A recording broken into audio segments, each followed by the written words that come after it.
और हरियाणा ने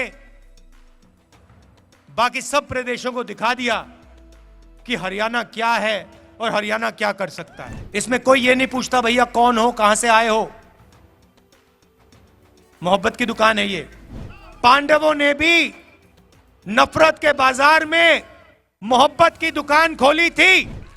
देखिए पुलिस वाले सिर हिला रहे हैं, देखिए मुस्कुरा के सिर हिला रहे हैं पुलिस वाले। 21वीं सदी के कौरव हाफ पैंट, खाकी हाफ पैंट पहनते हैं, हाथ में लाठी लिए होते हैं कि जब तक मैं नहीं कांपूंगा मैं टी शर्ट पहनूंगा। अच्छा, ये आरएसएस वाले हर हर महादेव तो कभी नहीं कहते। यात्रा शुरू हुई थी तो हमारे जो प्रेस के मित्र हैं उन्होंने कहा कि केरला में अच्छा रिस्पांस है, उत्तर भारत में यात्रा को रिस्पांस नहीं मिलेगा, महाराष्ट्र में, कर्नाटक में नहीं मिलेगा। कर्नाटक में बीजेपी की सरकार है। कर्नाटक पहुंचे तो केरला से बेहतर रिस्पांस कर्नाटक में मिला। फिर मीडिया ने कहा कि भाई कर्नाटक में मिल गया रिस्पांस, महाराष्ट्र में नहीं मिलेगा।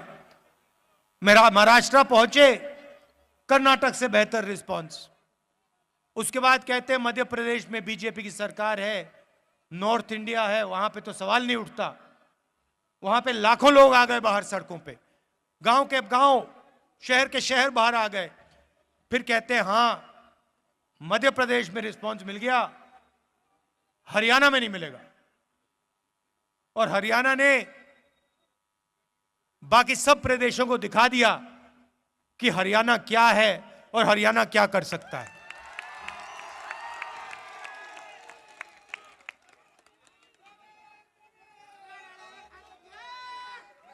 और जो हमने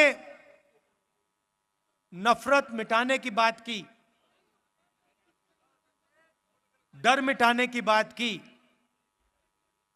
वो सचमुच हमें इन सड़कों पे आपने दिखाया है। इस यात्रा में किसी ने गलत तरीके से किसी से बात नहीं की। कोई गिरा, चाहे हिंदू हो, मुसलमान हो, सिख हो, ईसाई हो, मैंने अपनी आंखों से देखा। जैसे ही गिरा, यात्रा ने उस व्यक्ति को अपने गोद में लिया। किसी ने नहीं पूछा भाई तुम हिंदू हो, मुसलमान हो, सिख हो, ईसाई हो, कौन सी जात के हो, ना। जैसे ही कोई गिरा वैसे ही पूरी यात्रा ने, हिंदुस्तान ने उसको अपना माना, उसको उठाया, पानी पिलाया, अगर पट्टी की जरूरत थी पट्टी की, और फिर कहा चलो चलो हमारे साथ चलो। यह आपने दिखाया हमें। और यह नई चीज नहीं है, यह आपका जो प्रदेश है यह सदियों से देश को यही दिखा रहा है। महाभारत की जमीन है, कौरव पांडवों की जमीन है। जो उस समय लड़ाई थी, बात लोगों को अभी समझ नहीं आ रही है, मगर जो उस समय लड़ाई थी वही आज लड़ाई है। लड़ाई किसके बीच में है?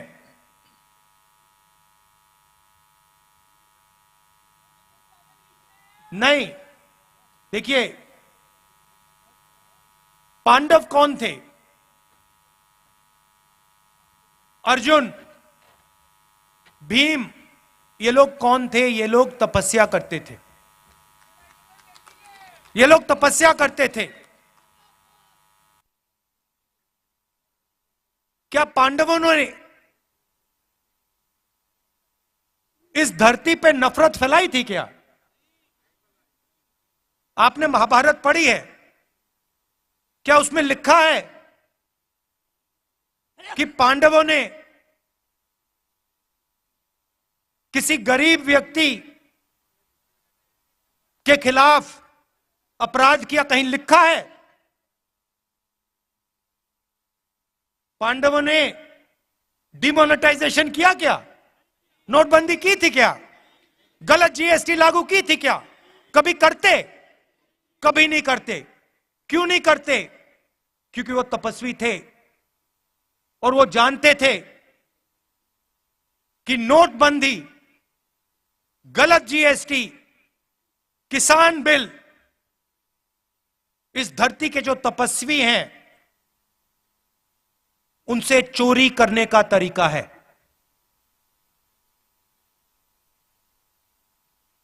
एक तरफ तपस्वी थे, 5 थे,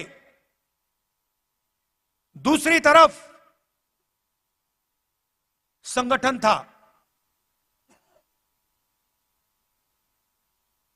एक तरफ 5 तपस्वी और भीड़, उनके साथ पांडवों के साथ हर धर्म के लोग थे।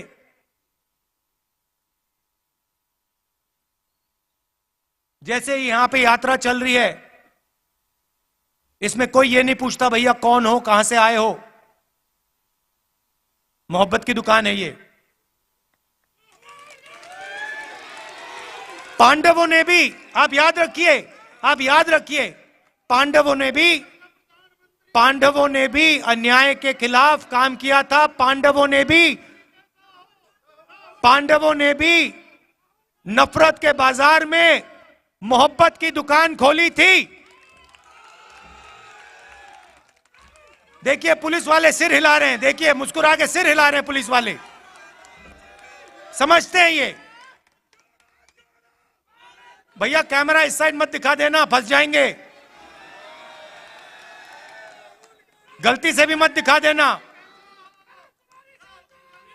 कौरव कौन थे भैया? कौरवों के हाथ में 21वीं सदी के कौरव बता देता हूं। 21वीं सदी के कौरव हाफ पैंट, खाकी हाफ पैंट पहनते हैं, हाथ में लाठी लिए होते हैं और शाखा लगाते हैं। उनके साइड में, उनकी तरफ हिंदुस्तान के 2-3 सबसे अमीर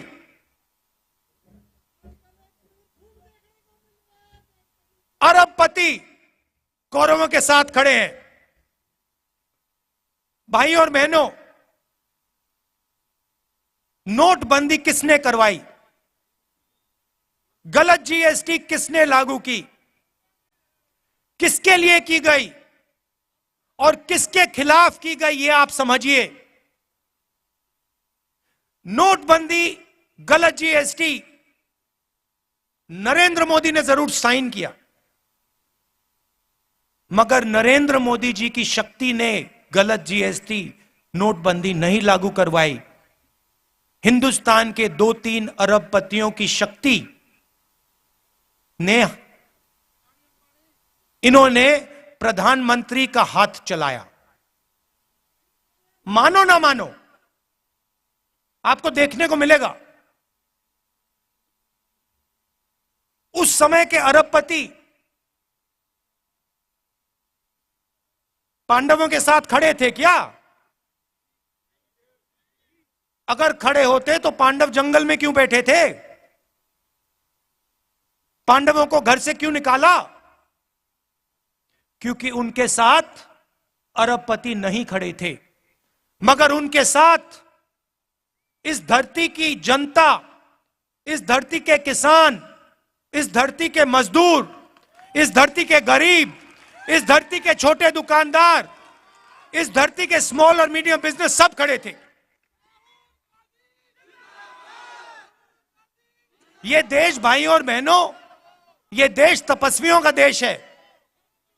मुझे कहा जाता है, मुझे किसी ने कहा आप 3000 किलोमीटर चले। मैंने उससे कहा तो क्या हुआ? मैंने क्या बड़ी बात कर दी? अगर आप जाओ और इस देश के किसी भी किसान से पूछो भाई पिछले 4 महीनों में आप कितने किलोमीटर चले हो वो आपको बता देगा। 3,000, 4,000, 5,000 किलोमीटर चला हूं। हां, कन्याकुमारी से दिल्ली नहीं चला हूं, मगर अपने खेत में चला हूं, मंडी गया हूं, मंडी जाकर वापस आया हूं, फिर मंडी गया हूं, फिर वापस आया हूं, खाद खरीदने गया हूं, बीज खरीदने गया हूं। मैंने क्या बड़ा काम किया? कुछ नहीं। किसी भी मजदूर से आप पूछ लो, आपको बताएगा 24 घंटा 24 घंटा मैं सर पर बोझ रख के आगे पीछे आगे पीछे आगे पीछे चलता जाता हूं। वो ये जो घड़ी है ना फिटबिट वाली, ये जो मैं पहना हूं, जो किलोमीटर दिखा देती है, वो नहीं पहनता है। इसलिए उसको शायद पता नहीं लगता कितने किलोमीटर चला है। हमारे साथ यात्री चले, मुझे कहते हैं भैया 3,000 किलोमीटर चले। मैंने उससे कहा भैया तुम्हें खाना मिला आज सुबह? भोजन खाया तुमने? कितने बार भोजन खाया? 3 बार खाया ना। तो वो जो चल रहे हैं आधी रोटी खा रहे हैं और तुम क्या बड़ी बात कर रहे हो? वो आधी रोटी में 3,000 किलोमीटर चलते हैं, तुम भरपूर खाना खा के 3,000 किलोमीटर चल के छाती फैला रहे हो। क्या मतलब है इसका?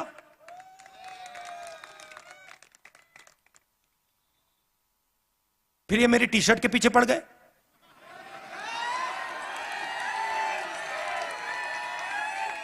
इनको अभी तक समझ नहीं आ रही बात। नहीं, उनको समझ नहीं आ रही बात। देखो ये कह रहे हैं टी शर्ट क्यों पहना है, ये सफेद टी शर्ट क्यों पहना है, इसको सर्दी नहीं लगती। सबसे पहले मैं आपको बताता हूं क्यों पहना हूं।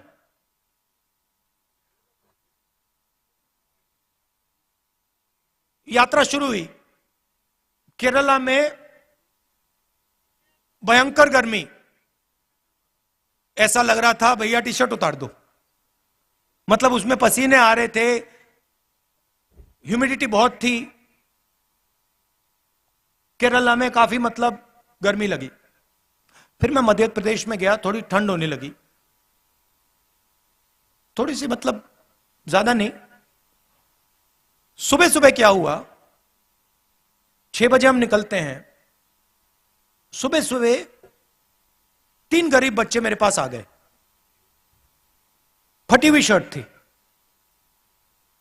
और जब मैंने उनको ऐसे पकड़ा, हाथ लगाया फोटो के लिए, फोटो लेना चाहते थे, एक इस साइड और एक साइड लड़कियां थी, एक इस साइड एक इस साइड। जैसे मैंने उनको पकड़ा, वो कांप रही थी, ठंड से कांप रही थी। और फिर मैंने देखा पतली सी शर्ट थी। उस दिन मैंने निर्णय ले लिया कि जब तक मैं नहीं कांपूंगा मैं टी शर्ट पहनूंगा। जब कांपना शुरू हो जाएगा,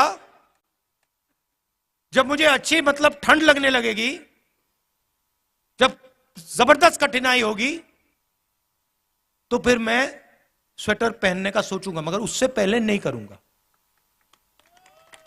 मैं उनको मैसेज देना चाहता हूं, उन 3 लड़कियों को देना चाहता हूं कि अगर आपको ठंड लग रही है तो फिर राहुल गांधी को भी ठंड लगेगी। जिस दिन आपने स्वेटर पहन लिया, उस दिन राहुल गांधी स्वेटर पहन लेगा। नहीं नहीं नहीं, ये बात मत बोलो, ये फिर से आप गलत बात बोलना शुरू कर दो। महात्मा गांधी नहीं हूं मैं। आप नहीं, सुनो, ये मेरे जैसे इस देश में करोड़ों लोग हैं, ठीक है, करोड़ों लोग हैं। यहां पे क्या हो रहा है, यहां पे काम कोई कर रहा है, तपस्या कोई कर रहा है। जैसे मैंने पांडवों की बात की, यहां पे युद्ध हुआ था, हजारों लोग मरे थे। वो क्यों हुआ था? क्योंकि उस समय हिंदुस्तान में जो काम कर रहा था, जो तपस्या कर रहा था, उस समय किसान थे, मजदूर थे। आज किसान हैं, मजदूर हैं, छोटे व्यापारी हैं, स्मॉल और मीडियम बिजनेस चलाते हैं। आज हमारे पास माइक्रोस्कोप बनाने वाले लोग आए, आप बनाते हैं, मैन्युफैक्चरिंग है, देखो इनकी 100-200 लोगों को ये रोजगार देते हैं। ये तपस्या करते हैं 24 घंटा। कोई माइक्रोस्कोप बनाता है, कोई यहां पे पोल्ट्री फार्म चलाता है, कोई खेती करता है, गन्ना उगाता है। ये तपस्वी है देश के, और खाता कोई और है, और खाता कोई और है। और जो खाता है भैया, वो तो दिखते भी नहीं है। उदाहरण देता हूं, प्रधानमंत्री बीमा योजना, आपके जेब में से पैसा निकलता है, आप देते हो, और हिंदुस्तान की सरकार आपका पैसा उसमें जोड़ती है। आप सुबह 4 बजे उठते हो, हम 6 बजे उठते हैं, आप 4 बजे उठते हो। 4 बजे उठने के बाद आप काम शुरू करते हो। आपके साथ खेत में आपके इतने छोटे छोटे बच्चे होते हैं, पूरा परिवार काम करता है। फिर तूफान आता है,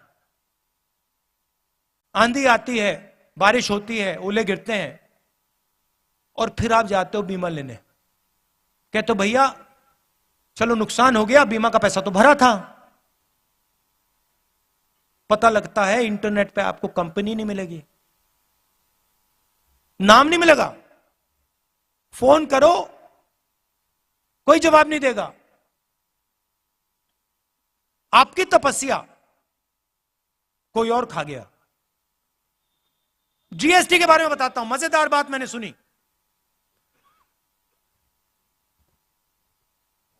अगर आप, चाहे वो मैदा हो, गुड़ हो, अगर आप 25 किलो से कम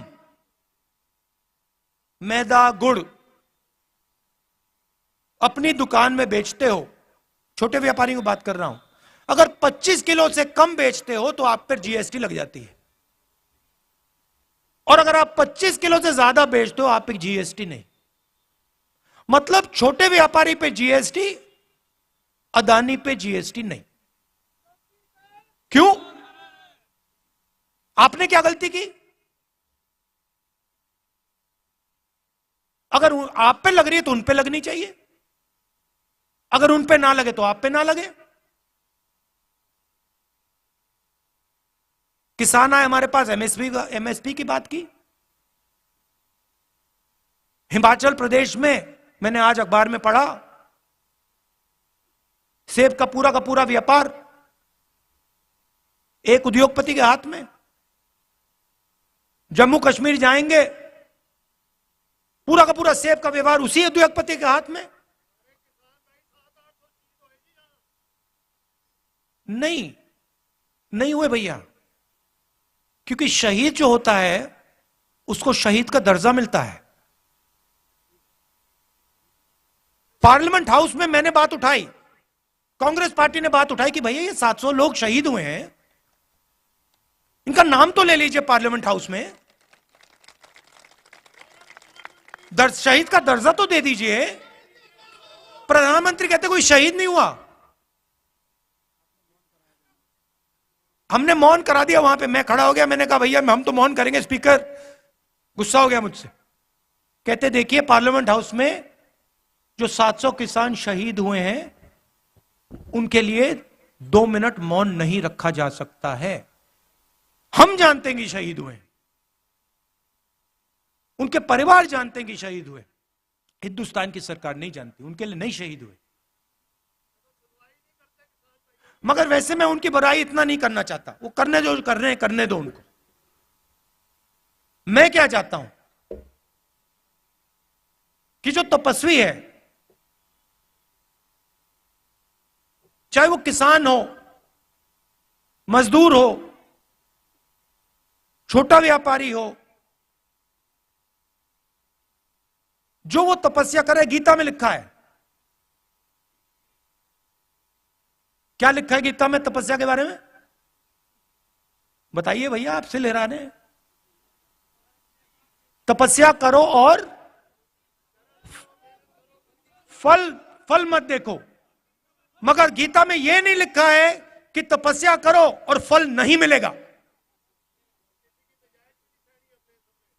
तो गीता में लिखा है तपस्या करो, और यह देश तपस्या कर रहा है। और इस देश की सरकार को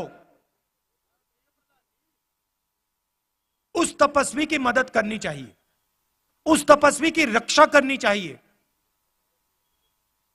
ऐसा हिंदुस्तान में देखना चाहता हूं। यात्रा का यही लक्ष्य है। यात्रा का लक्ष्य यह है, यात्रा देश को यह बता रही है कि आपकी तपस्या जाया नहीं जानी चाहिए। मैं जानता हूं कि जिस दिन हिंदुस्तान के किसान, मजदूर, छोटे व्यापारी, इनको इनकी तपस्या का फल मिल जाएगा, उस दिन इस देश के सामने कोई देश नहीं खड़ा हो सकता है। ये आप अपने मोबाइल फोन के पीछे देखो, इसमें लिखा मेड इन चाइना। पुलिस वालों के जूतों के नीचे लिखा होगा मेड इन चाइना, शर्ट के पीछे मेड इन चाइना, माइक्रोफोन के नीचे मेड इन चाइना। तंग आ गया हूं मैं मेड इन चाइना से। जहां देखो made in China, made in China. मैं चाहता हूं कि वहां पे बीजिंग में एक चाइना का युवा फोन देखे, उसमें लिखा हो मेड इन कुरुक्षेत्र। ले, ऐसा हिंदुस्तान चाहता हूं। और जो कुरुक्षेत्र में जिसने माइक्रोस्कोप बनाया, अंबाला, जिसने अंबाला में माइक्रोस्कोप बनाया, उसके जेब में चाइना के युवा के पैसे आए। यह चाहता हूं मैं। तो मगर सबसे पहला कदम डर और नफरत को मिटाने का है। देखिए, हरियाणा में युद्ध हुआ था।